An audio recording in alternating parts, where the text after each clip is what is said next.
বন্ধুরা, আজ আবার নতুন একটা রেসিপি নিয়ে তোমাদের সামনে হাজির হলাম। মেথি মাটার মালাই।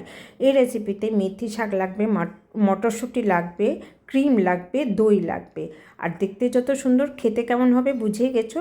রেসিপিটা সবার প্রিয়। আমি তোমাদের সামনে প্রথমবার আনলাম। আমি ঘরে অনেকবার বানিয়েছি। আমি জল ফুটতে দিয়েছি, তার মধ্যে আমি চিনি দিলাম, নুন দিলাম। চিনি কেন দিলাম এখনই বুঝে যাবে। মটরশুঁটিটি ঢেলে দিলাম, দেখো কী সুন্দর কালার হয়ে গেছে। এবার ঠান্ডা করে আমি মটরশুঁটিটি জল থেকে আলাদা করে নেব। ওইদিকে একটা কড়াইতে আমি সাদা তেল দিয়ে বড় সাইজের একটা পেঁয়াজ কুচিয়ে নিয়েছি। কেউ যদি পেঁয়াজ পছন্দ না করো দেবে না, কোনো ব্যাপার না। কিন্তু এই রেসিপিতে আমি রসুন আর আদা দিই নেই। সামান্য নুন দিয়ে খুব ভালোভাবে ভাজবো যতক্ষণ না নরম হয়ে যায়। যে নরম হয়ে আসবে আমি 6 পিস গোটা কাজু দিয়ে দিব। তারপর আমি বড় সাইজের একটা টমেটো কুচিয়ে রেখেছি, সেটাও দেব। বন্ধুরা, অন্যদিন আমি ইনগ্রেডিয়েন্টসগুলো দেখাই, আজকে আমি ভুলে গেছি ইনগ্রেডিয়েন্টসের ভিডিও করতে। কোনো কথা না, আমি মুখে বলে দিচ্ছি, তোমরা একটু খেয়াল রেখো, তাহলেই হয়ে যাবে। এর মধ্যে আমি 3টে কাঁচা লঙ্কাও দেব, কেন কি ঝাল আমরা খুব বেশি খাই না, আর এই রেসিপিতে খুব বেশি ঝাল দরকারও নেই।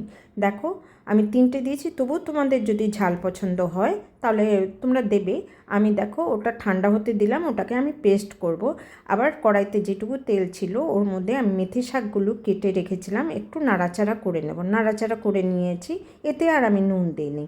ওইদিকে যে আমি ভেজেছিলাম যেগুলো পেঁয়াজ টমেটো, একটু জল দিয়ে পেস্ট করে নিয়েছি। এদিকে কড়াইতে সাদা তেল দিয়ে আমি গোটা জিরা দিলাম, তার মধ্যে আমি পেস্টটা ঢেলে দিলাম, আর সামান্য আমি জিরে পাউডার দিলাম।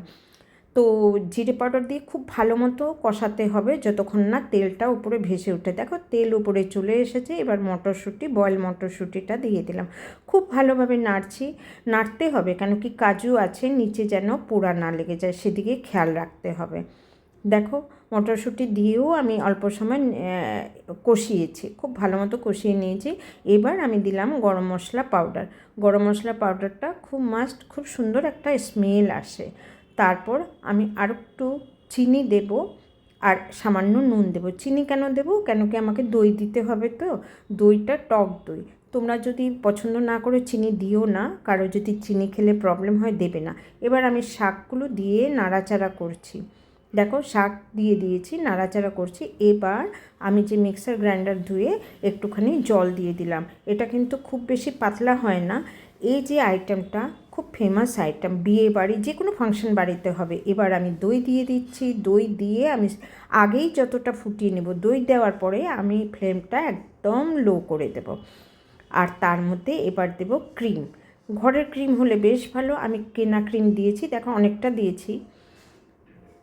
ক্রিম দিয়ে খুব ভালোভাবে ফেটাতে হবে, কনস্ট্যান্ট ফেটাবো যাতে নিচে না লেগে যায়। দই আছে, ক্রিম আছে, কাজু আছে।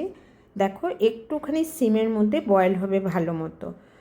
একটু ফুটে এসেছে, থিকনেসটা ভালো হয়ে গেছে। এবার আমি নামিয়ে নেব।